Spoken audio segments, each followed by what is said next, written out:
నేను వేదిక మీద నుంచి మీకు విజ్ఞప్తి చేయదలుచుకున్నా. ఆనాడు బ్రిటిష్ వాళ్ళతో ఎంత ప్రమాదం ఉండేనో ఈనాడు ఉన్న బీజేపీ అంటే బీజేపీ భారతీయ జనతా పార్టీ కాదు, ఇది బ్రిటిష్ జనతా పార్టీ. బ్రిటిషర్స్ విభజించు పాలించు పేదవాళ్ళను అణగదొక్కు అన్న ఆలోచన బ్రిటిషర్స్ నుంచి ఇచ్చిన ఆలోచనతోటే ఈనాడు మనల్ని అణిచివేయాలని చూస్తుంది.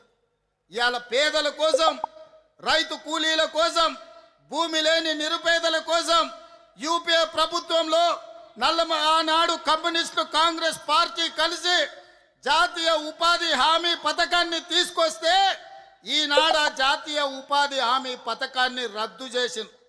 గ్రామాల నుంచి వలసలు తగ్గినాయి. ఆ చట్టం ద్వారా గ్రామాలలో కూలీలు తమ కూలిని తాము నిర్ణయించే శక్తి జాతీయ ఉపాధి హామీ చట్టం ఇచ్చింది. ఇవాళ అదానీ